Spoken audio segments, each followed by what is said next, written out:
संत रामपाल जी महाराज एक ऐसे महान संत जिन्होंने अपनी सतभक्ति, तत्व ज्ञान, करुणा और सेवा के बल पर समाज में नई मिसाल कायम की है। संत रामपाल जी महाराज की अगुवाई में उनके सभी सतलोक आश्रमों से समाज कल्याण के अद्भुत कार्यों ने समाज को सुनहरे भविष्य की एक नई उम्मीद दिखाई है। संत रामपाल जी महाराज से नाम दीक्षा लेने के बाद लाखों लोगों की लाइलाज बीमारियां जैसे कैंसर, एड्स आदि ठीक हुई।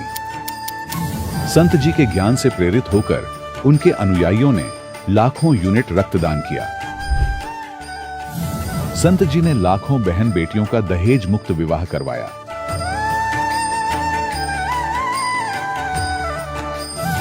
संत जी ने लाखों लोगों का नशा छुड़वाया, करोड़ों उजड़े परिवार बसे।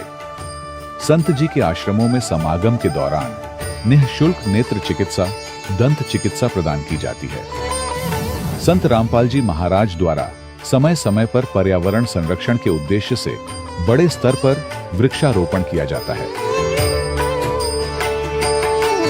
संत जी ने जरूरतमंदों को तत्काल राहत पहुंचाने के लिए एम्बुलेंस सेवा शुरू की। संत जी अपने अनुयायियों को देहदान के लिए प्रेरित करते हैं, जिससे मानवता की सेवा और चिकित्सा क्षेत्र में सुधार हो सके। संत रामपाल जी महाराज के सभी आश्रमों में हर रोज निःशुल्क भंडारा आयोजित किया जाता है, जहां हर वर्ग, हर जाति और हर धर्म के लोग एक साथ बैठकर भोजन करते हैं।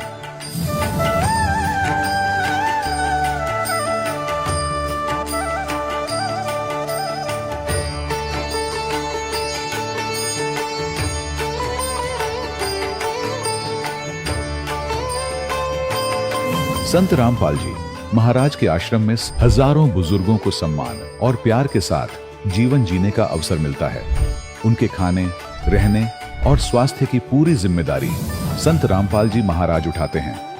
अनाथ बच्चों के लिए संत रामपाल जी महाराज के सभी आश्रम किसी वरदान से कम नहीं। यहाँ उन्हें शिक्षा, संस्कार और भविष्य के लिए बेहतर अवसर प्रदान किए जाते हैं। चाहे बाढ़ हो, भूकंप या महामारी, संत रामपाल जी महाराज और उनके अनुयायी हमेशा ही जरूरतमंदों के लिए सबसे आगे खड़े रहते हैं।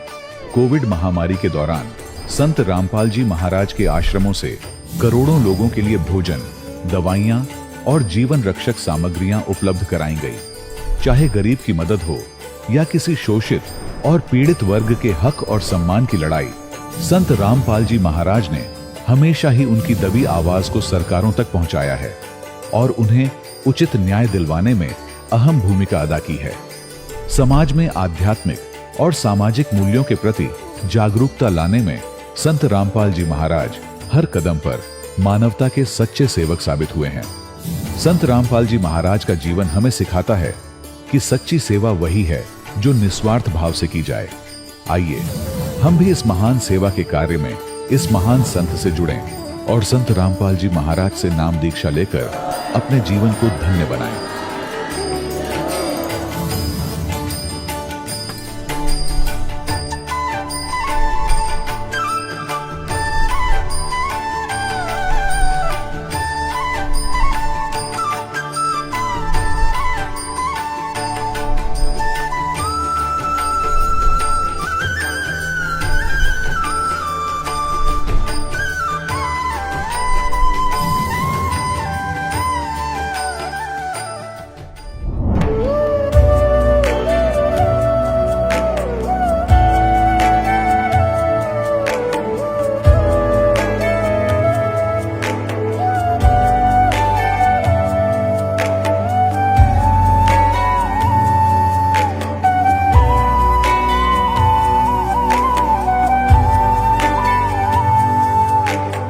गीता अध्याय 15 के श्लोक 16-17 में 3 प्रभु बताए हैं।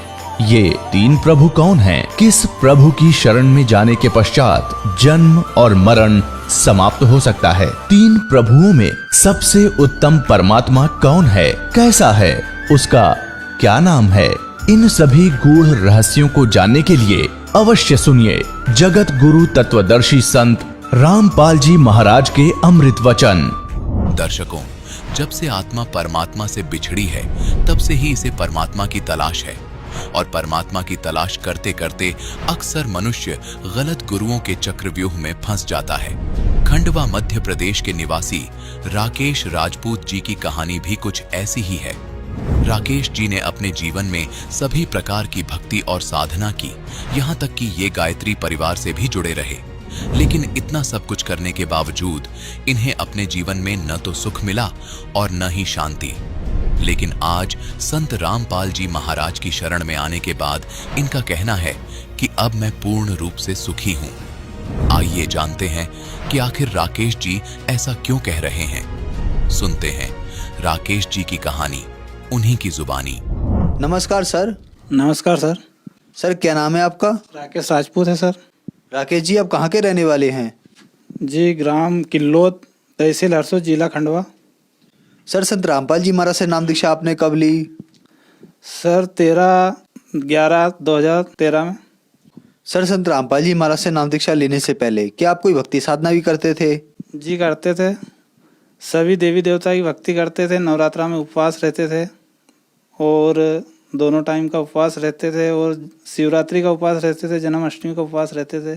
संत सिंगाजी से भी जुड़े थे, हमने गुरु बना के रखे थे। सर 3 साल भक्ति करी हमने और गायत्री परिवार से भी जुड़े थे, उनकी भी 4-5 साल भक्ति करी। सर सिंगाजी से भक्ति करते थे तो उससे हमको ऐसा कुछ लाभ तो नहीं मिला। और गायत्री परिवार में भी हम जुड़े थे तो हमसे कसम खिलवा के गुटखा छुड़वाया था। हम गुटखा, बीड़ी, शराब, तंबाकू, बीड़ी, सिगरेट सब पीना चालू कर दिया था। सर दिन भर में 5-6 गुटके लग जाते थे। तो इन भक्ति करने में हमको ऐसा कोई लाभ तो नहीं मिला। और मेरे को हार्ट की तकलीफ भी थी। मेरा 3 साल इलाज चला इंदौर का और रेगुलर गोली दवाई खाई मैंने 3 साल। और 6 साल घुटने में दर्द रहा सर। घुटने में सूजन रही 6 साल, दर्द की गोली खाया करा। बाकी और भी गांव के देवी देवताओं की बैठकें ली और पीर बाबा की बैठक ली। एक आदिवासी क्षेत्र में गया था, उधर में मकड़ी तरफ, उधर एक बाबा था। उनने बोला था कि भाई तेरे घुटने अगर ठीक हो जाए तो तुम यहाँ मुर्गे छोड़ देना। तो मैंने उनसे बोला था भाई अगर मेरे घुटने ठीक हो गए तो 1 मुर्गा नहीं मैं 2 छोड़ दूंगा, पर घुटने ठीक हो जाना चाहिए। तो भगत जी उनसे भी लाभ नहीं मिला। फिर एक दूसरा बाबा के पास गया तो उनने इंग्लिश में गोली दवा लिख के दी। तो गोली दवा में कुछ नहीं, एक दर्द की गोली लिखी थी और रूही करके, एक रूह करके तेल आता है, वो तेल मालिश के लिए दिया था। तो उनसे भी कुछ लाभ नहीं मिला। सर आपने बताया कि आप देवी देवताओं की पूजा करते थे, फिर आप अपने कोई लोकल गुरु सिंगा सिंह जी महाराज के पास गए, उनको गुरु बनाया और गायत्री परिवार में भी आप गए, वहाँ आपने 4-5 साल बिताए। इन सब भक्ति साधनाओं से आपको कोई लाभ नहीं मिला बल्कि हानि हुई। तो फिर संत रामपाल जी महाराज की शरण में आप कैसे आए? भगत जी हमारे यहाँ एक किशोर भगत जी थे, संत रामपाल जी महाराज से उन्हें नाम दीक्षा ले रखी थी। 1 महीने पहले उन्हें नाम दीक्षा ली थी और फिर वो हमें मिले तो बताया कि भगत जी आप चलो वहाँ संत रामपाल जी महाराज के पास, आपको अगर नाम दीक्षा लेना हो तो ले लेना, देख के आओ, घूम फिर के आओ। अब भगत जी ने हमको आश्रम लेके गए। आश्रम गए जब तक संत रामपाल जी महाराज की तरफ से गाड़ी भी लगी थी। फिर मैं अंदर गया। संत रामपाल जी महाराज की दया से ऐसा महसूस हुआ कि मेरी अंतर आत्मा संतुष्ट हुई। तो मेरे को ऐसा लगा कि हाँ कुछ अपने को राहत मिलेगी। फिर मैंने नियम पढ़े। नियम पढ़ने के बाद में भगत जी मेरे को ऐसा लगा कि अब नाम दीक्षा ले लेना चाहिए। फिर वहाँ नाम दीक्षा ली। सर हमने सुना है कि जो भी श्रद्धालु संत रामपाल जी महाराज से नाम दीक्षा लेते हैं उनको कोई ना कोई लाभ अवश्य होते हैं, चाहे वो आध्यात्मिक हो, शारीरिक हो, भौतिक हो या मानसिक हो।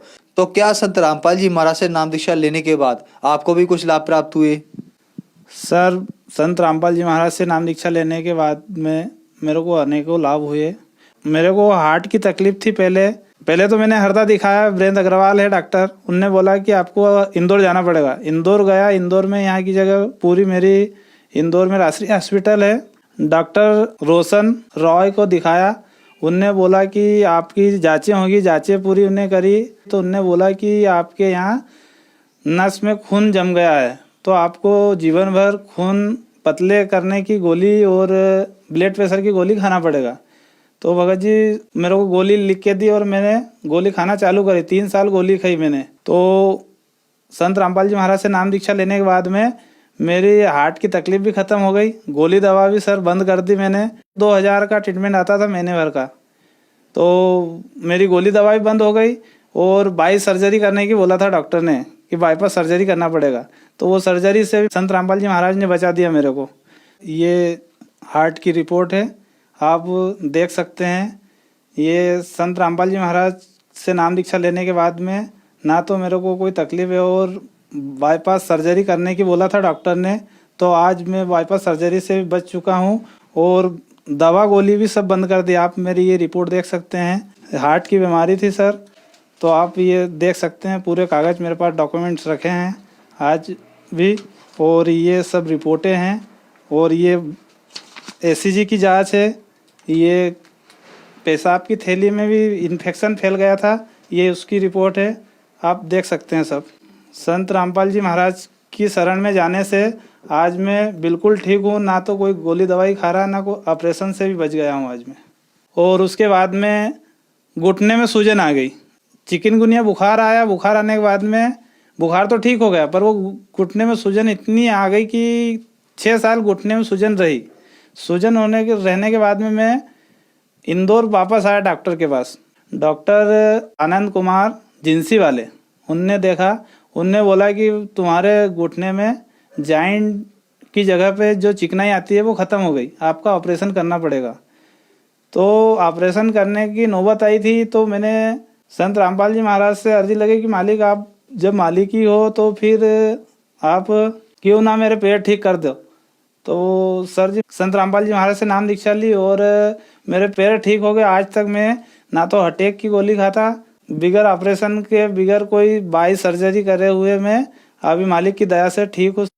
आप देख सकते हैं ये एप्पल हॉस्पिटल का है, डॉक्टर आनंद कुमार जिंसी वाले का ये इलाज मैंने करवाया था। और इसमें मेरा घुटने का ऑपरेशन की बोला था, घुटने का जॉइंट छूट गया था। ये देख सकते हैं आप, ये घुटने का जॉइंट खुला हुआ है। डॉक्टर ने क्लियर बोल दिया था कि आपका ऑपरेशन होगा, आपके घुटने का जॉइंट खुल चुका है और इसमें जो बीच में चिकनाई आती है वो चिकनाई खत्म हो गई। ये वाला घुटना है सर, ये जॉइंट खुला दिख रहा है, पूरे क्लियर साफ। संत रामपाल जी महाराज की दया से घुटने की गोली दवाई बंद कर दी और ऑपरेशन से बचा हुआ हूँ। मेरे को अब कोई तकलीफ नहीं है। बहुत अनेक ऐसे लाभ हुए मेरे को।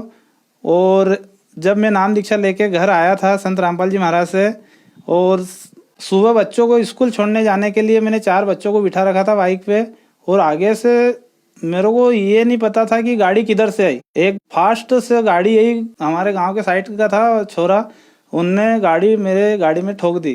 तो गाड़ी इतनी खतरनाक ठोकी सर कि 20 से 25 फीट जाके अगला जो मडघाट आता है वो मडघाट का कट्टा गिरा और उसकी गाड़ी गिर गई, वो घिसा गया पूरा। और मेरी गाड़ी संत रामपाल जी महाराज की दया से वहीं की वहीं खड़े रहे, ना तो मेरे को खरोच हुई ना मेरे बच्चों को खरोच हुई। चारों बच्चों सही सलामत हम ठीक रहे। और सर मैं नशा भी करता था, नशा में बीड़ी गुटखा 5-6 गुटके लग जाते थे। संत रामपाल जी महाराज की दया से 30-40 रुपये का रोज का खर्चा ये था, उससे भी मेरे को बहुत बड़ी राहत मिली। परिवार वाले पूरे परेशान थे मेरे से कि भाई तू गुटखा बहुत खाता है और बीड़ी बहुत पीता है, ये उम्र में बीड़ी नहीं पीना चाहिए। तो संत रामपाल जी महाराज की दया से नशे भी सारे छूट गए हैं और बीमारी में बहुत राहत मिली। मेरी पत्नी को भी सर बहुत दुख रहा था, उनका मतलब शादी हुई और उसके साल भर बाद सर दुखना चालू हुआ। 6 साल सर दुखा उनका। सर दर्द करने से बेचैनी होने लगी उनको, दर्द की गोलियां भी बहुत खाई उनने। पिताजी के यहाँ गए, परिवार में भाइयों के पास, उन्होंने उधर बैठक भी ली देवी देवताओं की, वहाँ से भी आराम नहीं मिला। और संत रामपाल जी महाराज की शरण में जाने से उनको जाते ही आराम मिल गया, उनका सर दर्द बंद हो गया और आज तक सर दर्द नहीं हो रहा सर उनको। और छोटे मोटे अनेक लाभ हैं सर। एक बार मेरी गाड़ी में रोज डेली अप डाउन करता हूँ, हमारे गांव से 8 किलोमीटर एक शहर है खिरकिया करके, बच्चे पढ़ते हैं वहाँ, तो डेली अप डाउन करता हूँ। रात में इतनी गाड़ी स्पीड में थी, वैसे तो मैं धीरे चलाता हूँ गाड़ी, पर उस टाइम पे क्या पता क्या हुआ, गाड़ी इतनी स्पीड में थी कि सामने नाला आ रहा और मेरी गाड़ी स्पीड से चल रही। मालिक जाने, वो वहाँ पुलिया का काम चल रहा था, क्या हुआ एकदम से संत रामपाल जी महाराज ने मेरी गाड़ी घुमा दी, तो मैं गिरने से बच गया। नहीं तो दास आज क्या पता क्या होता। संत रामपाल जी महाराज की शरण में नहीं होता तो। सर, संत रामपाल जी महाराज से नाम दीक्षा लेने के बाद आपको बहुत सारे लाभ प्राप्त हुए, तो हम आपसे ये जानना चाहते हैं कि ऐसा कैसे संभव होता है। सत्यता के लिए आप अपनी रिपोर्ट भी दिखा रहे हैं कि संत रामपाल जी महाराज आपको ऐसी कौन सी दवाई देते हैं जो मेडिकल साइंस फेल हो जाता है और फिर संत रामपाल जी महाराज उन मरीजों को ठीक करते हैं। संत रामपाल जी महाराज कोई दवाई नहीं देते हैं, खाली वो शास्त्रों के अनुसार भक्ति बताते हैं और विधि बताते हैं देवी देवता की कैसी साधना करना। उसमें मंत्र दिया जाता है, मंत्र की ही भक्ति रहती है, साधना रहती है, उससे लाभ मिलते हैं। सर, आपने बताया कि संत रामपाल जी महाराज से नाम दीक्षा ली और आप ठीक हो गए, तो हम आपसे ये कहना चाहेंगे कि जो लोग आज दुखी हैं और वो अस्पतालों में भर्ती हैं, जब संत रामपाल जी महाराज बगैर दवाई बगैर ऑपरेशन के ठीक कर रहे हैं, तो आज बहुत सारी दुनिया दुखी है, तब उन लोगों से अपील क्यों नहीं करते कि वो भी संत रामपाल जी महाराज से नाम दीक्षा लें। जो भी श्रद्धालु मेरे को सुन रहे हैं उनसे मेरा हाथ जोड़ के निवेदन है कि आप संत रामपाल जी महाराज का सत्संग सुने और आप हर गांव में हर तहसील में पुस्तक सेवा होती है, आप पढ़े लिखे हो तो पुस्तक भी ले सकते हो और पुस्तक पढ़ के सृष्टि की रचना ज्ञान संत रामपाल जी महाराज का जो दिया है उसको पढ़ो, तो आपको पुस्तक पढ़ने से भी लाभ हो सकते हैं। तो आप पहले पुस्तक पढ़ो, सत्संग सुनो, पहले तो मन की संतुष्टि होगी और आपके पूरी बीमारी भी और पूरा परिवार सुखी रहेगा। आपकी बीमारी भी जा सकती है अगर साधना श्रद्धा शास्त्रों के अनुसार आप करोगे, संत रामपाल जी महाराज के नियम और उनकी जो साधना है उसके अनुसार। सर, संत रामपाल जी महाराज से नाम दीक्षा कैसे ली जा सकती है।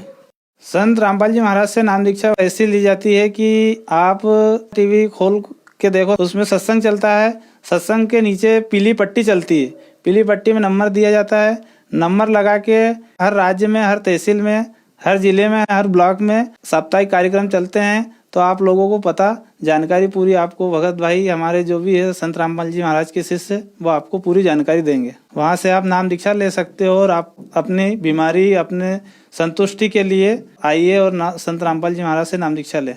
धन्यवाद सर। सर दर्शकों, अभी आपने सुने संत रामपाल जी महाराज से दीक्षा प्राप्त करके सुखी हुए भक्त के अनुभव। अब देखिए जगत गुरु तत्वदर्शी संत रामपाल जी महाराज के मंगल प्रवचन। तो कहते हैं सतगुरु में लगे ना कान ना बैठे संत रे, ना कोई नो बताने वाला मिला कि ये साधना गलत है, तो ठीक साधना करना चाहता चलो गुरु जी के सतगुरु के पास चलो। लेकिन सभी अपने अपने उन नकली सतगुरुओं को भी असली मानकर अन्य को वहां जोड़ रहे हैं, वो पाप के भागी हो रहे हैं। अब फिर लेते हैं आपको आओ जैन धर्म को जाने, ये पुस्तक देखिएगा, आओ जैन धर्म को जाने। इसके लेखक हैं प्रवीण चंद्र जैन M.A. शास्त्री। और ये कहां से प्रकाशित है? प्रकाशक हैं श्रीमती सुनीता जैन, जम्बूद्वीप हस्तिनापुर, मेरठ से, उत्तर प्रदेश। अब यहां आते हैं हम 294 पृष्ठ पे शुरू करते हैं इसको, आओ जैन धर्म को जाने। श्री महावीर भगवान के जीवन का कथन कहां से प्रारंभ होता है? यानी मारीची के जन्म से भी पहले ये ऐसे ही चल रहा था और उससे आगे का तो पता नहीं इनको, वहां तक का इनको ज्ञान है। पुरुरवा नामक भील की पर्याय से, पुरुरवा भील कौन था? उसने क्या किया? अब पुष्कलावती देश की पुंडरीकीणी नगरी में वह भीलों का राजा था। उसने सागर सेन मुनिराज से मधमास मधु का त्याग व्रत लिया था, जिसे जीवन पर्यंत पालन किया। फिर उससे कहाँ गया? वो स्वर्ग में चला गया। फिर कहाँ आया? पहले स्वर्ग के बाद महावीर भगवान का जीव किस पर्याय को प्राप्त हुआ? भरत चक्रवर्ती की रानी अनंतमती से मारीची नामक ज्येष्ठ पुत्र हुआ। यानी ऋषभ देव पोता मारीची और भरत का पुत्र था। और यही मारीची वैदिक धर्म का प्रवर्तक, और यही मारीची आगे चल के जैन धर्म में महावीर जैन हुआ। मारीची की पर्याय से महावीर भगवान का जीव किस पर्याय में गया? यानी मारीची ने प्रथम तीर्थंकर ऋषभ देव से उपदेश लिया था, उसके बाद इसकी दुर्गति हुई। आगे देखो, ब्रह्म स्वर्ग में देव हुआ, ब्रह्मलोक में, ब्रह्मलोक से ब्रह्म स्वर्ग से फिर कहाँ गया? अयोध्या नगरी में कपिल ब्राह्मण की काली स्त्री से जटिल नामक पुत्र हुआ। और फिर वहां से कहा गया 100 धर्म स्वर्ग में 1 सागर आयु का देव हुआ। फिर स्वर्ग से कहा गया इसी भरत क्षेत्र में सूतिका नामक गांव में अग्निभूत ब्राह्मण के गौतम स्त्री से अग्नि से नामक पुत्र हुआ। फिर वहां से स्वर्ग में गया। फिर कहाँ आया, भरत क्षेत्र के मंदिर नामक ग्राम में गौतम ब्राह्मण की कौश की पत्नी से अग्निमित्र नामक पुत्र हुआ। फिर वहां से कहाँ गया, महेंद्र स्वर्ग में गया, महाइंद्र के स्वर्ग में। और महाइंद्र के स्वर्ग से कहाँ गया, ये 295 पे मंदिर नगर में सालकाय ब्राह्मण की पत्नी से भारद्वाज नामक पुत्र हुआ। भारद्वाज से आगे कहाँ गया, महेंद्र स्वर्ग में देव हुआ। फिर वहां से कहाँ गया, इतर निगोद में 1 सागर की आयु वाला निगोदिया जीव हुआ। निगोद से निकलकर महावीर भगवान का जीव कहाँ गया, अनेक को भाव अनेक शरीर धारण किए वो इस प्रकार हैं। अब ध्यान से सुनना पुण्यात्माओं, जरा सी भी बांग उतर जाएगी जिसकी, और फिर इसको देखेगा कलेजा मुंह का होगा आपका, और छोड़ दोगे ये गलत साधनाएं। 1000 आक वृक्ष के भाव, ओए होए 80,000 सीप के भाव, 20,000 नीम वृक्ष के भाव, 90,000 केली यानी केले वृक्ष के भाव, 3,000 बार चंदन वृक्ष के भाव यानी शरीर, और 5 करोड़ बार कनेर वृक्ष के भाव, 60,000 बार वैश्या के शरीर, ओए होए 60,000 बार, और 5 करोड़ बार शिकारी के भाव, 20 करोड़ बार हाथी, और 60 करोड़ बार गधा। ओए होए ये भगवान है, कलेजा फट जाए इंसान का। और हम फिर भी साधना यही कर रहे हैं। 60 करोड़ बार गधे के भाव, 30 करोड़ बार कुत्ते के भाव, ओए होए 30 करोड़ बार कुत्ता। गधे का आपको सुना था एक का भाव बतेरा, और ये 30 करोड़ बार कुत्ता, 60 करोड़ बार गधा, और 60 करोड़ बार नपुसंक खुसरा, 20 करोड़ बार स्त्री के भाव, 90 लाख बार धोबी, 8 करोड़ बार घोड़ा, 20 करोड़ बार बिल्ली, ओए होए 60 लाख बार गर्भ में मरण, गर्भपात की मृत्यु, माए गलगोट का मेरा माँ के पेट में ही। 80 लाख बार देव पर्याय को प्राप्त किया, 80 लाख बार, ओनली 80 लाख बार तो देवता बना, और गधा बना 60 करोड़ बार, ओए होए 60 करोड़ बार गधा, 30 करोड़ बार कुत्ता। इस 80 लाख बार देवता बनने वाले ने एक गधे का जीवन बतेरा, सारे पर पानी फेरने, और यो 60 करोड़ बार गधा बना और 30 करोड़ बार कुत्ता। अपने आत्मा विचार करो। ऋषभ देव जी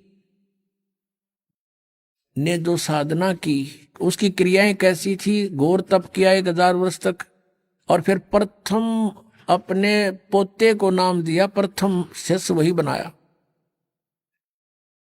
और उस शिष्य की उस पोते की क्या दुर्गति हुई आपके समक्ष है। और आगे फिर यू नरक में गया।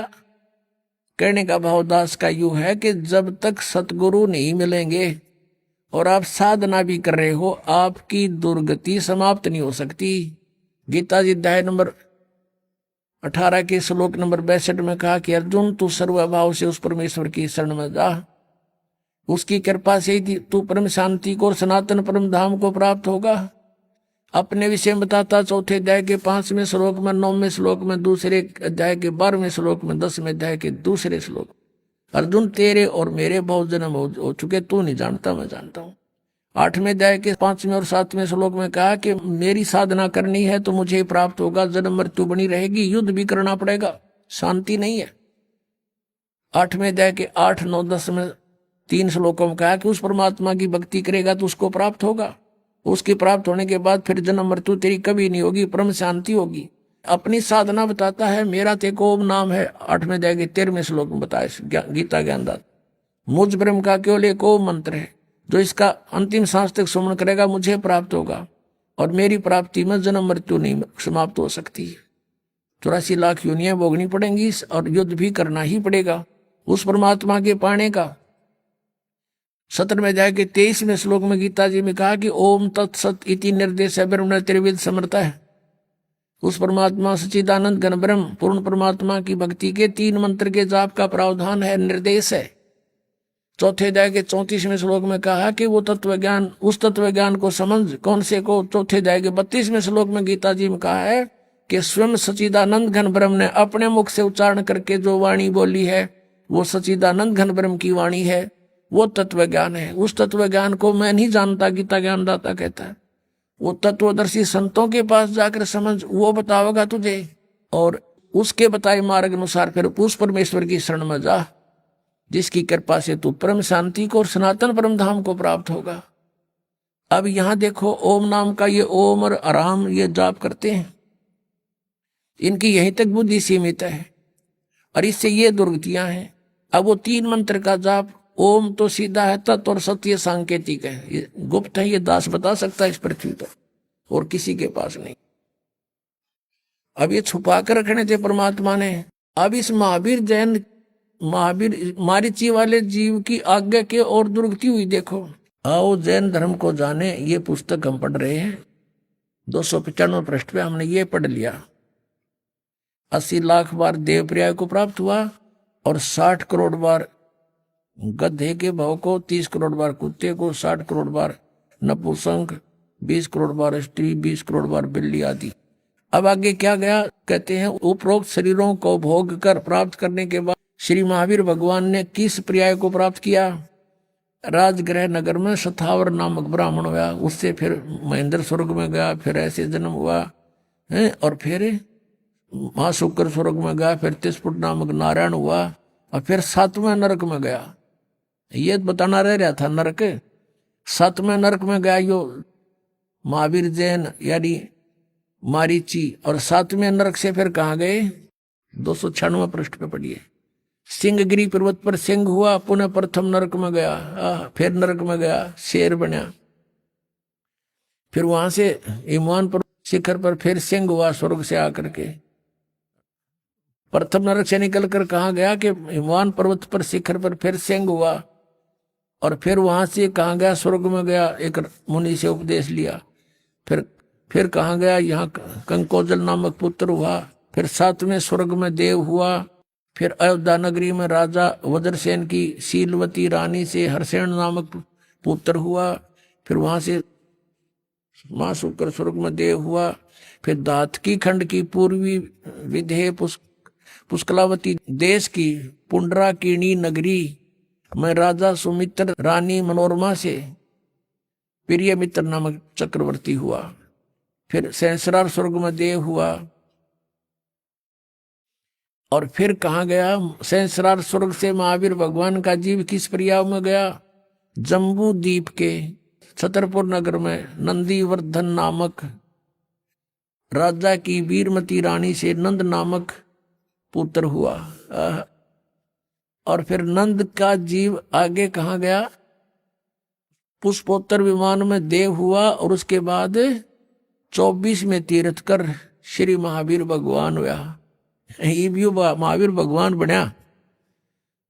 पुष्पोत्तर विमान में देव हुआ, उसके बाद 24वां तीर्थ कर महावीर भगवान हुआ। श्री महावीर भगवान के जीव ने कितने पाखंड मत चलाए?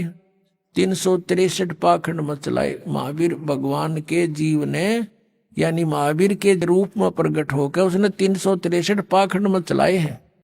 अपने आत्माओं, इस दास का परोपकारी प्रयत्न है, इसको भी लोग निंदा कर रहे हैं, ये तो दूसरों के धर्मों की या गुरुओं की। अब देखो, दास ये बताना चाहता है कि जो साधना प्रथम तीर्थकर जैन धर्म का करते थे, ऋषभ देव जी करता था, और उससे मारीची को उपदेश मिला, और मारीची के उस उपदेश के बाद उसकी के कितने दुख हुए उसके शरीर में। 60 करोड़ बार गधा, 30 करोड़ बार कुत्ता, और तो गिनती नहीं, पशु और पेड़ों पौधों के जीव भोगे। अब दास ये कहना चाहता है कि फिर महावीर भगवान हुआ 24वां तीर्थ कर। अब उसने वो सब साधनाएं छोड़ दी, जिससे कुछ लाभ तो हो गया, स्वर्ग में तो चला गया, कुछ समय के लिए राजा भी बन गया। उसने फिर 363 पाखंड मत चला दिए, उनसे तो कुछ भी राहत नहीं मिलनी, सीधा नरक मिलेगा। ये दास ये कहना चाहता ये साधनाएं गलत है, और वर्तमान के जितने भी जैनी हैं वो महावीर जैन के द्वारा पाखंड मत चलाए गए उनके अनुसार साधना कर रहे हैं। तो दास ये कहना चाहता है वो क्रियाएं छोड़ो और सत साधनाएं करो। इतना सा दास का प्रयत्न और परमार्थी वचन है। अब इसको परमात्मा कहते समझा है तो सिर धर पाऊं और भौर नहीं रहे सदाओ।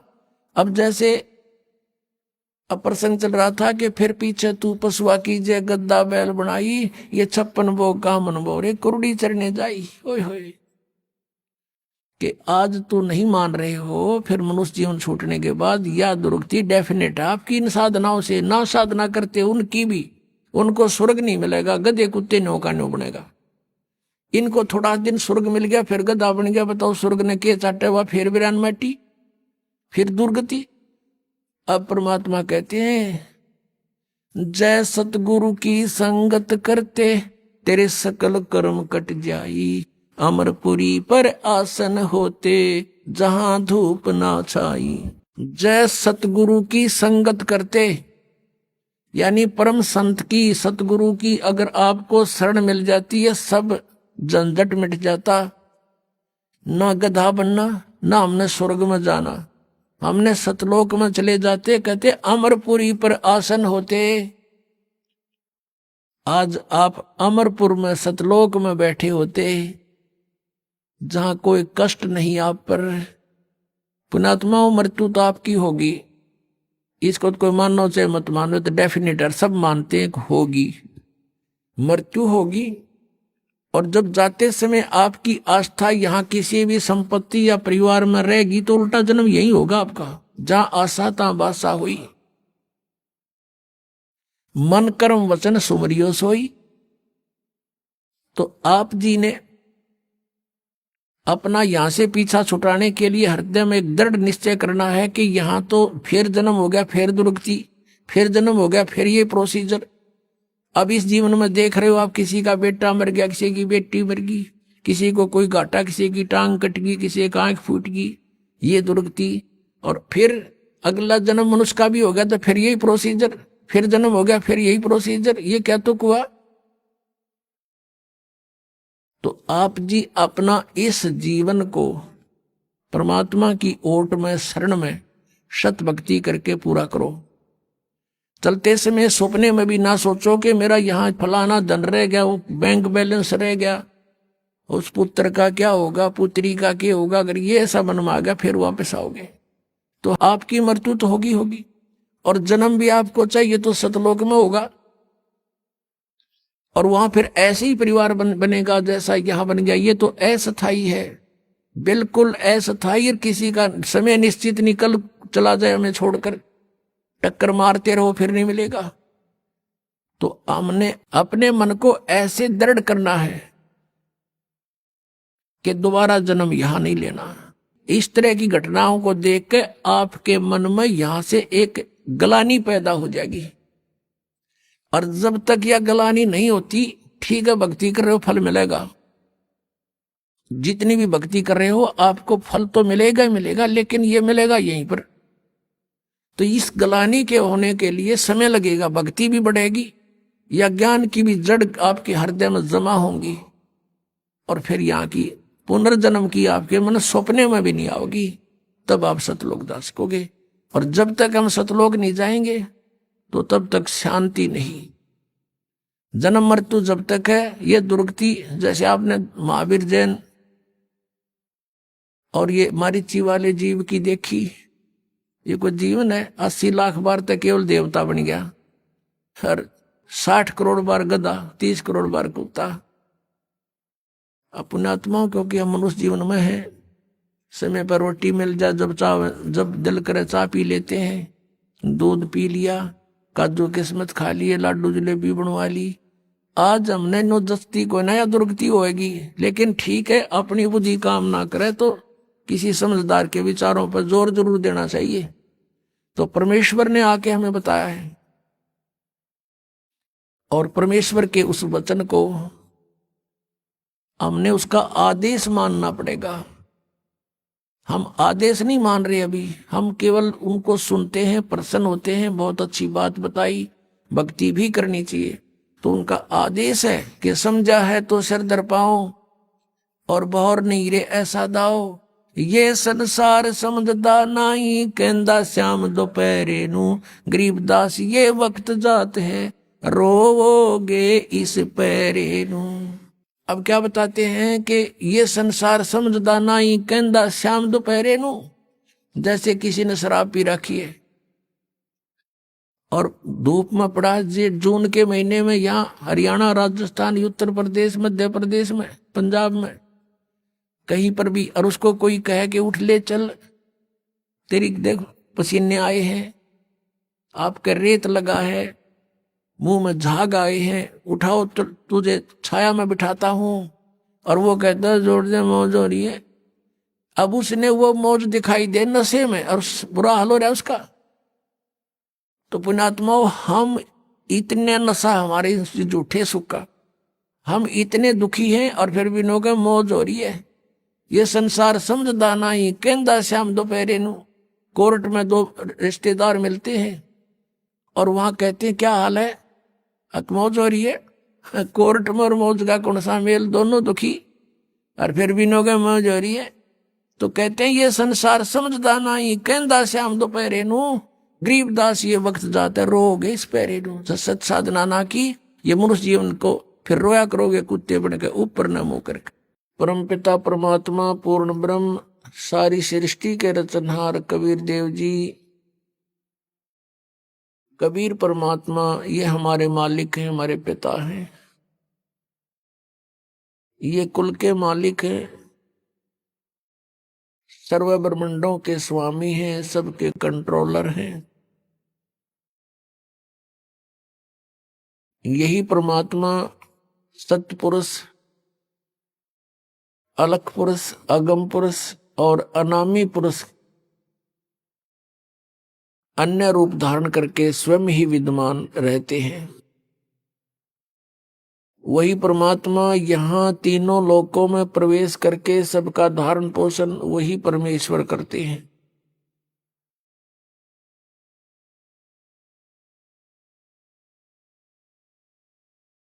हम काल के लोक में रह रहे हैं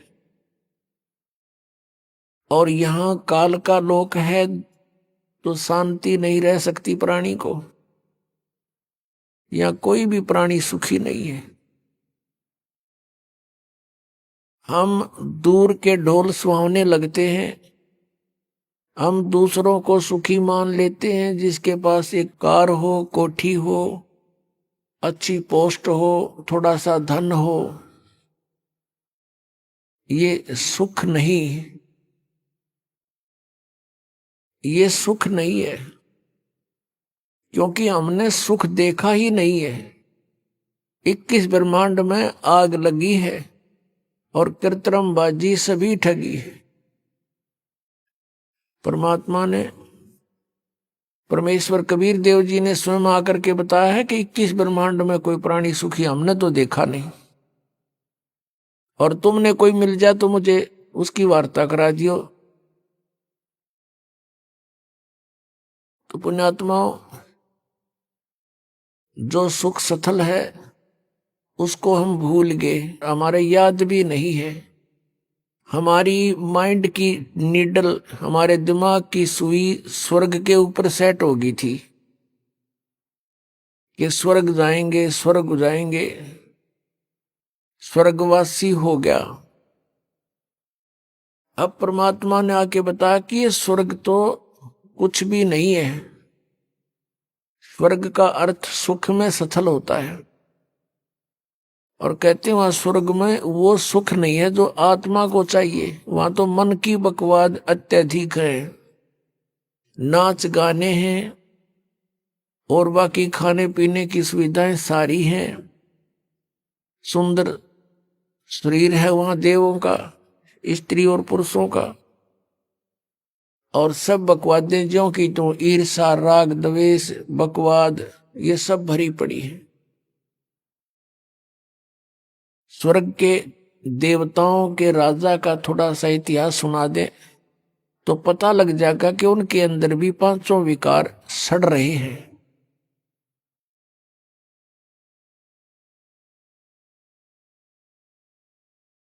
स्वर्ग का राजा इंद्र है, उसके गुरु थे गौतम जी, ऋषि गौतम। और गौतम ऋषि की पत्नी अहिला अपने गुरु की पत्नी के ऊपर वो इंद्र स्वर्ग का राजा आसक्त हो गया और यहां तक बकवाद कर ली उसने। गौतम ऋषि सुबह सुबह स्नान करने जाया करते थे। उस समय अलार्म का कार्य मुर्गा करता था। तो उस इंद्र ने अपना एक देव, क्योंकि वहां राजा है देवताओं का इंद्र, उसके हुक्म में सभी कार्य करते हैं, एक शुक्ल नाम के देवता को कहा कि तू मुर्गा बनकर वक्त से बोल पड़ना। उसने ऐसा ही कर दिया। गौतम ऋषि वक्त से उठकर नहाने के लिए चल पड़ा। पीछे से गौतम ऋषि का रूप बनाकर वो अहिला के पास पहुंच गया। अपने आत्माओं, अब ज्यादा कथा सुनाने की आवश्यकता नहीं है कि उसको हम स्वर्ग कहते हैं। स्वर्ग के राजा का ये कैरेक्टर है, तो अन्य देवताओं का कैसा होगा। अब इसमें समझदार को संकेत बतेरा। अब परमात्मा ने आके बताया, भाई यहां पर आप जहां रह रहे हो ये ठीक स्थान नहीं है। यहां से तुम निकलने की चेष्टा करो। और निकलने के लिए तरीका बताया उन्होंने कि सबसे पहले गुरु हो, और गुरु भी पूरा हो, परमात्मा का कृपा पात्र हो, सत्पुरुष को पूरी तरह से वो जान चुका हो, तत्वदर्शी संत हो। तो पुण्यात्मा, पिछला जो परमात्मा का की लीलाएं हम पढ़ते आए हैं, जैसा उनको जाना है, समझा है, वो स्वयं ही आकर के एक तत्वदर्शी संत की भूमिका किया करते हैं। और स्वयं ही वो एक संत होते हैं, स्वयं ही एक दास का रोल करते हैं। अभी आपने सुने संत रामपाल जी महाराज के मंगल प्रवचन। आइए अब सुनते हैं संत रामपाल जी महाराज से नाम दीक्षा लेकर सतभक्ति करके अद्भुत लाभ प्राप्त करने वाले अनुयायी के विचार। नमस्कार सर। नमस्कार सर। सर क्या नाम है आपका? भूपेंद्र सिंह। भूपेंद्र जी, आप कहाँ से हैं? नंगलाकरण जिला बुलंदशहर, उत्तर प्रदेश। भूपेंद्र जी, संत रामपाल जी महाराज से नाम दीक्षा आपने कब ली? मैंने सतगुरु रामपाल जी महाराज से नाम दीक्षा 21 अक्टूबर 2016 को ली। संत रामपाल जी महाराज से नाम दीक्षा लेने से पहले क्या आप कोई भक्ति साधना भी करते थे? हाँ जी, मैं कृष्ण भगत था और राधा स्वामी पंथ से भी जुड़ा था। राधा स्वामी पंथ से मुझे जुड़े जुड़े 4 साल हो गए थे, जिसका कोई मुझे बेनिफिट नहीं मिला। लेकिन ये था कि जुड़े तो रहना ही है, भक्ति तो करनी है ही। सर आप 4 साल से राधा स्वामी पंथ से जुड़े हुए थे और कृष्ण जी की भी भक्ति करते थे, तो फिर क्या कारण बना कि आप संत रामपाल जी महाराज की शरण में आए? कारण ये हुआ कि जो हम पर दुख थे वो बरकरार बने हुए थे। अचानक हॉस्पिटल में जॉब करता था मैं, तो वहाँ एक रोबिन, इनकी संत रामपाल जी महाराज का शिष्य था रोबिन, वो मिला मुझे और उसका मैंने लॉकेट देखा, संत रामपाल जी का उसके गले में लॉकेट देखा। मैंने इनसे कहा, मैं इनकी इन चीज़ों में मत पड़ भाई, ये बुरी चीज़ें हैं। ये साधु महात्मा बहुत हैं आजकल, जगह जगह नए नए 2 प्रवचन देते हैं और गुरु बन जाते हैं, किसी के पास कुछ नहीं है, इनको छोड़। तो उसने इस बात से बोला कि नहीं ऐसा नहीं है, ये गुरु ऐसे नहीं है। मैंने कि सब ऐसे ही कहते हैं। तो कुछ बातें चली, तो एक दिन उसने जो है कृष्ण जी के बारे में कुछ कमेंट करा। कृष्ण में भगत था पहले से ही, इष्ट रूप में मानता था कृष्ण जी को। तो मैंने कि भाई तो जो भक्ति कर रहा है करता रहे, लेकिन कृष्ण जी के बारे में कुछ भी मत बोल, क्योंकि मैं उनकी पूजा करता हूँ और वो मेरे भगवान हैं। यही कहा था कि कृष्ण जी जो नासवान है और ये आपके दुख दूर नहीं कर सकते, ये आपको मोक्ष भी नहीं दे सकते। जो आपके प्रारब्ध में हैं, जो पाप कर्म हैं, वो ये नहीं काट सकते। तो उसकी बातें मेरी कुछ समझ में आए भी और नहीं भी। मैं उससे जो है मेरा उसका फ़िलहाल झगड़ा हो गया हॉस्पिटल में ही। हमारा इतना झगड़ा हुआ दोनों का कि दोनों हम बराबर रहे, ना वो पिटा ना मैं पिटा। तो ये सारे हॉस्पिटल के जो सर थे, हमारे सीनियर डॉक्टर थे, वो आ गए थे वहाँ पे, भाई क्यों झगड़ रहे हो। तो मैंने कहा जी ये हमारे कृष्ण जी को ऐसा कहता है, ये किसी बाबा के पास जाता है तो जाता रहे, लेकिन कृष्ण जी के बारे में ऐसा तो मत बोल। तो वो फिर भी चुप नहीं हुआ, जो संत रामपाल जी महाराज का शिष्य था वो फिर भी चुप नहीं हुआ, कृष्ण जी के बारे में बोलने लगा। वो फिर उसने अपने मोबाइल में क्या करता था, वो अपने मोबाइल में पूरी गीता नोट किए हुआ था।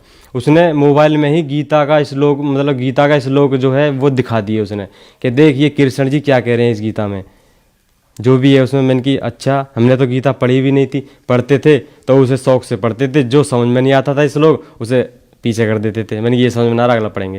तो मैंने कि यार ये तो बात ठीक है, मैंने कुछ तो बात उसकी समझी। मैंने कि यदि ये पूर्ण परमात्मा हैं तेरे हिसाब से, संत रामपाल जी महाराज जैसे वो दावा करता था कि यही पूर्ण गुरु हैं और यही परमात्मा है, मैंने कि ऐसा कुछ नहीं है। यदि है तो मुझे आज 25 साल से मैं भटक रहा हूँ जिस परमात्मा की तलाश में, और जिन दुखों को दूर करने के लिए मैं पर्वत पर्वत डोला भगवान को पाने के लिए, वो भगवान मुझे नहीं मिले। यदि मेरे दुख दूर होते हैं यहाँ तो मुझे नामदान दिलवा, फिर मैं जानूंगा कि यही परमात्मा है। सर क्या दुख थे आप पर? सर मुझे सबसे पहले तो भूत प्रेत की समस्या थी। भूत प्रेत ऐसे थे कि वो दिखते नहीं थे, लेकिन मुझे मेरा अंदर से मुझे ऐसा शैतान बनाए रखते थे। मतलब मैं किसी की नहीं सुनता था, चाहे वो घर वाला है या बाहर वाला है, मैं अपने मन की करता था हमेशा। और किसी भी चीज़ को तोड़ फोड़ करना, और जो घर वाले कहते थे वो नहीं सुनता था, और जो दुर्व्यसन थे समाज में उनमें लिप्त रहता था। दुर्व्यसन जैसे कि मार पिटाई, झगड़े, गलत काम, पढ़ाई लिखाई नहीं करना, घर वाले पढ़ाते थे वो भी नहीं करता था मैं, तो वो सारी चीज़ें मैं करता था। और मुझे मलेरिया था, बचपन से लेके मेरे सिर में दर्द रहता था। मुझे तो नहीं पता था कि मुझे मलेरिया है क्या, ये तो डॉक्टर से जानते थे, तो मैं अलग था। तो मुझे जांच कराई डॉक्टरों ने, उसमें मलेरिया आया पॉजिटिव, दवाई हुई, इसकी इलाज कराया, लेकिन उसमें जो कोई मुझे लाभ नहीं हुआ। तो फिर भगत सियाने को भी दिखाया, घर वालों में, पापा जी ने, मम्मी जी ने। भगत सियाने से भी दिखवाया, जो मुल्ला मौलवी थे, मैंने कोई नहीं छोड़ा। पैसे भी लिए गए मुझसे, पैसे ले लेके मैंने उनसे जो भगवान का आशीर्वाद लिया, लेकिन उससे कोई फ़ायदा नहीं हुआ। तो मैं हार के थक के एक कोने में बैठ गया था। तो अचानक मुझे संत रामपाल जी महाराज के शिष्य रोविंद दास था शिवाली की तरफ से, उससे मुलाकात हुई। तो उससे मेरी सारी वार्तालाप हुई, कृष्ण जी के बारे में गलत बोला था। फिर सारी बातों के बाद वो बोला कि मैं तुझे ऐसे नामदान नहीं दिलवा सकता, वहाँ के कुछ नियम है, पहले तू ज्ञान गंगा पुस्तक पढ़। मैंने कि भाई मेरे पास पुस्तक पढ़ने का टाइम नहीं है, तू वहाँ पे ले चल। यदि वो भगवान है तो मैं तभी मानूंगा, कोई भी चीज़ मैं हाथ नहीं लगाऊँ किसी भी पुस्तक से। नू ऐसे नहीं हो सकता, नू इसमें मेरा कुछ स्वार्थ नहीं है। तो फिर मैंने कहा भाई ठीक है पुस्तक दे। तो उसने अपनी ही पुस्तक दी मुझे। मैंने कि मैं पैसे वैसे नहीं दूंगा, मुझे पुस्तक दे दे, मैं बहुत बर्बाद हो चुका हूँ इनके पीछे। पुस्तक का नाम था ज्ञान गंगा। तो उसने अपनी ही पुस्तक मुझे दे दी और ये कह कर दिया कि ये मुझे तू वापसी दे देना। मैंने कि ठीक है मैं पैसे नहीं दूंगा, मैं बर्बाद हो चुका हूँ, पैसे देता और लेता इन चीज़ों में। यदि परमात्मा कोई है तो मुझे खुद यहाँ पे लेकर आएगा, मेरे घर से लेकर जाएगा मुझे और मुझे स्वस्थ करेगा, जब मैं मानूंगा कि वो परमात्मा है। तो उसने ज्ञान गंगा दी मुझे, वो संत रामपाल जी द्वारा लिखित है पुस्तक, जो कि शास्त्र अनुकूल है, वो पढ़ने से पता लगी। वो मैंने पूरी पुस्तक पढ़ी 2 महीने में। 2 महीने पढ़ने के बाद जैसे ही मैं उस पुस्तक को पढ़ता गया, एक चैप्टर पढ़ा, 2 चैप्टर पढ़े, महीना हुआ, दूसरा महीना हुआ, 2 मंथ तो मैंने पूरी पुस्तक वो पढ़ ली थी। तो उसे पढ़ने के बाद मैं इतना उतावला होगा नाम दीक्षा लेने के लिए कि मैं 2004 से और भी पहले से भटक रहा था इन अपने परेशानियों को लेकर, परमात्मा पहले से क्यों नहीं मिले। तो उसने फिर भी मुझे नामदान नहीं दिलवाया। वो बोला अभी तू ये और बता, ये और कर। उसने बहुत सी क्रियाएं मुझसे जो समझाया बुझाया कि तू ये नहीं करेगा, तू ये करता है, वो करता है। मैंने कि पहले लेकर तो चल। तो हम नामदान सेंटर आए, ये बुलंदशहर में है नामदान सेंटर। तो वहाँ पे गए हम और हमें वहाँ पे नियम समझाए गए, जो संत रामपाल जी महाराज वहाँ नियम बताते हैं, जो भी उनके नियम हैं, कायदे हैं, वो सारे बताए गए हमें और वो हमने नियम समझे। क्या नियम थे सर? नियम ये थे कि कोई सारा कुछ एक बताऊँ, वहाँ पे नेकी के रास्ते पर चलना था।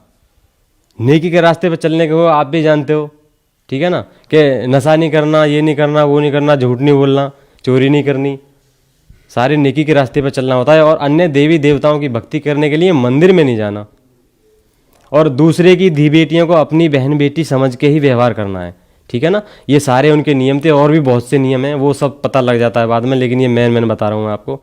तो वो सारे नियम बताए मैंने, वो जितने भी उन्होंने नियम बताए, मैंने कहा मैं एक भी फॉलो ना करूँ। क्यों? क्योंकि मैं ये सारे जो नियम हैं इनके खिलाफ चलता हूँ, लेकिन इन्हें जब भी फॉलो करूँगा जब मुझे कोई लाभ होगा। तो वहाँ बताया कि आप पहले भक्ति करो, और भगत जी थे वो सेवा कर रहे थे, उनके संत रामपाल जी महाराज के शिष्य, उन्होंने बताया कि आप भक्ति करो, परमात्मा दया करेंगे। मैं कि ठीक है, यहाँ भी देखता हूँ, नहीं हुआ तो कोई दिक्कत नहीं है। वो तवीज जो मेरा निकाला था देवी का, मैं एक बनवाना चाहता था एक भगत से, तो वो मैंने जेब में रख लिया था। मैंने कि फ़ायदा ना हुआ तो मैं इसे बांध लूँगा दोबारा से जाके, क्योंकि मुझे फ़ायदा होता ही नहीं था कहीं से भी, मैं ऐसे ही रहता था बस। तो फिर मैंने संत रामपाल जी महाराज जी से नाम दीक्षा ली। संत रामपाल जी महाराज से नाम दीक्षा लेने के बाद क्या आपके दुख दर्द ठीक हुए, और हुए तो कैसे हुए? संत रामपाल जी महाराज जी से नाम दीक्षा लेने के बाद तुरंत ही बाद मुझे काफ़ी ज़्यादा आराम हो गया। तुरंत ऐसे समझो जैसे आधा रोग मेरा वहीं समाप्त हो गया, बिना मंत्र और बिना भक्ति किसी भी चीज़ को करे हुए, मैं मात्र आशीर्वाद से। तो आधा मैं वहीं ठीक होगा। मैं रॉबिन से बोला, उससे जो मुझे लेके गया था, उनका शिष्य संत रामपाल जी महाराज का शिष्य ले गया था, मैंने कि रॉबिन यार मुझे को बहुत फ़ायदा लग रहा है। कि वो बोला कि अभी तो ट्रेलर है, फिल्म तो चलेगी तेरी अब। मैंने कहा अच्छा, मैंने कि देखते हैं क्या होता है। तो मैं बहुत ठीक महसूस कर रहा था। जो मेरे सर में दर्द था वो ऐसा समझो जैसे वो कहीं गायब हो गया हो, और जो मलेरिया पॉजिटिव था वो बिल्कुल नहीं था। ऐसा समझो मेरा शरीर जलता रहता था 24 घंटे। तो नाम दीक्षा लेते ही मेरे ये सारे रोग दूर हो गए। सबसे बड़ा मुझे फ़ायदा ये हुआ संत रामपाल जी महाराज जी से नाम दीक्षा लेने के बाद। और जी दूसरा लाभ ये हुआ कि मुझे जो परमात्मा की तलाश थी, इतने देवी देवता हैं, मैं टक्कर मार मार के परेशान हो गया था, किसको पूजूं क्या करूं। कभी देवी मिल जाती थी, आगे हनुमान जी खड़े हैं, गणेश जी खड़े हैं, मैं क्या करूं। तो मुझे सबका मालिक एक जो है, जो सबका मालिक एक है, उसकी तलाश पूरी हुई। संत रामपाल जी महाराज पूर्ण गुरु हैं, पूर्ण गुरु की तलाश भी खत्म हुई गीता जी के अनुसार। सर आप कैसे कह सकते हैं कि संत रामपाल जी महाराज ही पूर्ण गुरु हैं? हम ऐसे कह सकते हैं कि जो भी हमारे जो 4 वेद, 6 शास्त्र, 18 पुराण और 11 उपनिषद, इनके अनुसार संत रामपाल जी महाराज दीक्षा देते हैं। अन्य धर्मगुरु इनको पढ़ना तो जानते हैं लेकिन समझते नहीं हैं, वो इनके अर्थ को नहीं समझते। तो संत रामपाल जी महाराज ने एक एक चैप्टर हर ग्रंथ का, चाहे वो कुरान बाइबल ही क्यों ना हो, हर चैप्टर को खोल के दिखाया टीवी पे, इंटरनेशनल टीवी पे ये दिखाया कि परमात्मा कौन है और हमें कैसे भक्ति करनी चाहिए और हमें मोक्ष कैसे मिलेगा। इसलिए संत रामपाल जी महाराज जी पूर्ण गुरु हैं, अन्य नहीं। हमारी सारी समस्याएं ठीक हुई संत रामपाल जी महाराज जी से नाम दीक्षा लेने के बाद। मेरी तो ऐसे समझो जैसे सारी समस्या ही खत्म हो गई हों। तो मुझे जब से इतना दृढ़ विश्वास हो गया कि अब मैं सही जगह आया हूँ। तो मेरे परमात्मा पाने की जो है वो तलाश पूरी हुई। और छोटे मोटे सुख तो हर वक्त होते रहते हैं, ये मैं बखान नहीं कर सकता। सर पहले आपने राधा स्वामी पंथ में नाम दीक्षा ले रखी थी, वहाँ आपने 4 साल तक भक्ति की, फिर आप संत रामपाल जी महाराज की शरण में आए। सर समाज में आम धारणा हो गई है कि गुरु नहीं बदलना चाहिए, गुरु बदल लिया मानो पति बदल लिया, क्या ये धारणा ठीक है? हाँ जी, ये आपका बहुत अच्छा क्वेश्चन है। मैं ज़रा इसे विस्तार से बताऊंगा। जैसे कि राधा स्वामी वाले पंथ जो थे वो उन्होंने मुझसे भी कह दिया था कि गुरु नहीं बदलना है, यदि आपने गुरु बदल लिया तो ये घोर पाप हो जाएगा, आप नरक में जाओगे, यहाँ जाओगे, वहाँ जाओगे। तो मैं उससे ये कहता भाई गुरु तो नहीं बदलते, कि नहीं जब आपको फ़ायदा नहीं है तो क्या आप एक ही डॉक्टर के पास पढ़े रहोगे। मान लो कि 5वीं का बच्चा है, वो 5वीं क्लास में पढ़ रहा है, वो 6ठी क्लास में जाने के लिए गुरु दूसरा बनाएगा ना, 6ठी क्लास वाला। तो क्या हम एक ही गुरु के पास पढ़ रहे हैं, एक ही डॉक्टर के पास पढ़ रहे हैं? एक डॉक्टर से फ़ायदा नहीं हो रहा है तो दूसरे के पास जाओ, तीसरे के पास जाओ, चौथे के पास जाओ। परमात्मा कहते हैं जब तक गुरु मिले ना साचा, गुरु करो 10 पाँचा। तो जब तक हमें सच्चा गुरु नहीं मिलता हमें गुरु बदलना चाहिए। और हमारे अब गुरु संत रामपाल जी महाराज जी पूर्ण गुरु हैं, वो इसलिए क्योंकि गीता के अनुसार वो भक्ति देते हैं। गीता अध्याय 15 के 1 से 4 में तत्वदर्शी पूर्ण संत की पहचान बताइए, आप खोल के देख सकते हो अपनी गीता में। और हर किसी के पास गीता है आज की डेट में, गीता पढ़ते सब हैं लेकिन उसका अनुवाद कोई नहीं जानता। उसके लिए आध्यात्मिक टीचर की जरूरत होती है। जो संत रामपाल जी महाराज जी वो टीचर हैं, जो आध्यात्मिक टीचर हैं और पूर्ण परमात्मा से वो मिला सकते हैं। भूपेंद्र जी, संत रामपाल जी महाराज से नाम दीक्षा लेने के बाद आपको बहुत सारे लाभ प्राप्त हुए। तो जो दर्शक आज आपको टीवी पर देख रहे हैं, खास करके राधा स्वामी पंथ वालों के लिए आप क्या संदेश देना चाहेंगे? जी मैं उनके लिए संदेश तो नहीं, प्रार्थना कर रहा हूँ हाथ जोड़ के। जैसे कि मेरे रिश्तेदारी में भी जुड़े हुए हैं काफ़ी, उनसे प्रार्थना करता हूँ यदि वो मुझे देख रहे हैं तो, कि राधा स्वामी पंथ जो है ये काल प्रेरित पंथ है, जो पूर्ण नहीं है, अपूर्ण है। ये जन्म मरण में ही रखेगा और ना ही कोई दुख दूर कर सकता है। वो राधा स्वामी पंथ के पहली बात तो कोई भी नशे के लिए मना नहीं करते, उनके कोई नियम नहीं है। 5 नाम वो काल के देते हैं जो प्राणी कभी भी सुखी नहीं हो सकता। तो उनसे हाथ जोड़ के प्रार्थना करता हूँ कि संत रामपाल जी महाराज की शरण में आए और अपना जीवन कल्याण कराएं। भूपेंद्र जी, संत रामपाल जी महाराज की शरण में कैसे आ सकते हैं? संत रामपाल जी महाराज की शरण में फेसबुक, यूट्यूब, आजकल बहुत ज़्यादा सोशल साइट चली हुई है। संत रामपाल जी महाराज का नाम भी डालने से नेट पे हर चीज़ पे गुरु जी के सत्संग आने लगते हैं संत रामपाल जी महाराज के। और शाम को चैनल बस तो उस टीवी के नीचे पीली पट्टी चलती है, उस पर नंबर आते हैं, उस नंबर पे फ़ोन लगाओ और फ़ोन करने के बाद में वो आपको आपका ही नज़दीकी नाम केंद्र सेंटर बताएंगे। वहाँ पे जाके आप ज्ञान समझ के परिपूर्ण तरीके से नामदान ले सकते हैं। धन्यवाद सर। धन्यवाद सर। संत रामपाल जी महाराज एक ऐसे महान संत जिन्होंने अपनी सतभक्ति, तत्व ज्ञान, करुणा और सेवा के बल पर समाज में नई मिसाल कायम की है। संत रामपाल जी महाराज की अगुवाई में उनके सभी सतलोक आश्रमों से समाज कल्याण के अद्भुत कार्यों ने समाज को सुनहरे भविष्य की एक नई उम्मीद दिखाई है।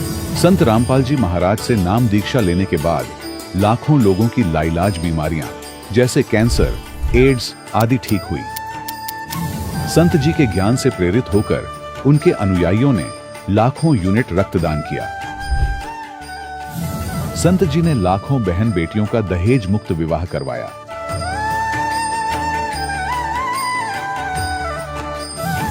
संत जी ने लाखों लोगों का नशा छुड़वाया, करोड़ों उजड़े परिवार बसे।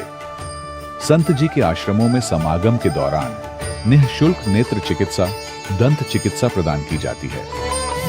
संत रामपाल जी महाराज द्वारा समय समय पर पर्यावरण संरक्षण के उद्देश्य से बड़े स्तर पर वृक्षारोपण किया जाता है। संत जी ने जरूरतमंदों को तत्काल राहत पहुंचाने के लिए एम्बुलेंस सेवा शुरू की। संत जी अपने अनुयायियों को देहदान के लिए प्रेरित करते हैं, जिससे मानवता की सेवा और चिकित्सा क्षेत्र में सुधार हो सके। संत रामपाल जी महाराज के सभी आश्रमों में हर रोज निशुल्क भंडारा आयोजित किया जाता है, जहां हर वर्ग, हर जाति और हर धर्म के लोग एक साथ बैठकर भोजन करते हैं।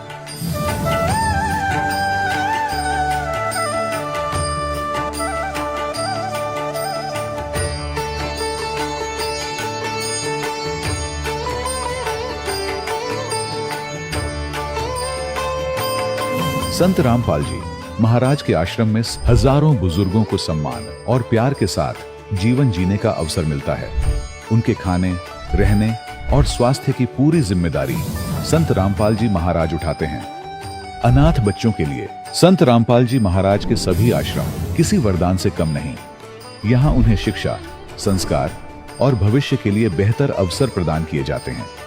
चाहे बाढ़ हो, भूकंप या महामारी, संत रामपाल जी महाराज और उनके अनुयायी हमेशा ही जरूरतमंदों के लिए सबसे आगे खड़े रहते हैं।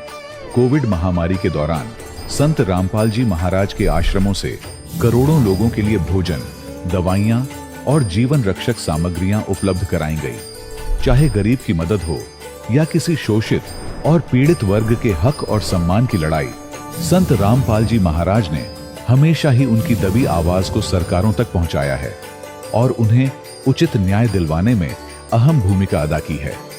समाज में आध्यात्मिक और सामाजिक मूल्यों के प्रति जागरूकता लाने में संत रामपाल जी महाराज हर कदम पर मानवता के सच्चे सेवक साबित हुए हैं।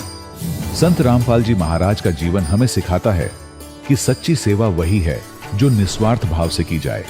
आइए हम भी इस महान सेवा के कार्य में इस महान संत से जुड़ें और संत रामपाल जी महाराज से नाम दीक्षा लेकर अपने जीवन को धन्य बनाएं।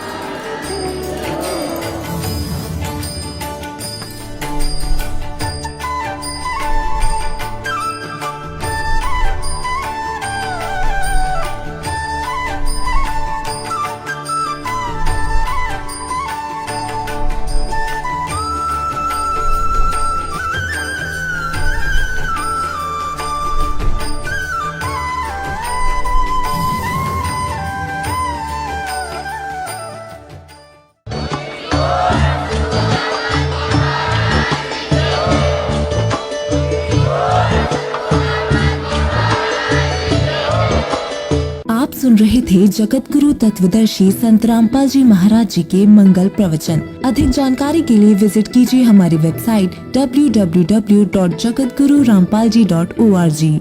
संत रामपाल जी महाराज जी के शुभ आशीर्वाद से पूरे विश्व भर में 500 से भी ज्यादा नाम दीक्षा केंद्र हैं, जिन पर संत रामपाल जी महाराज जी द्वारा ऑनलाइन निशुल्क नाम दीक्षा दी जा रही है। अपने नजदीकी नाम दीक्षा केंद्र का पता करने के लिए संपर्क करें 8222880541।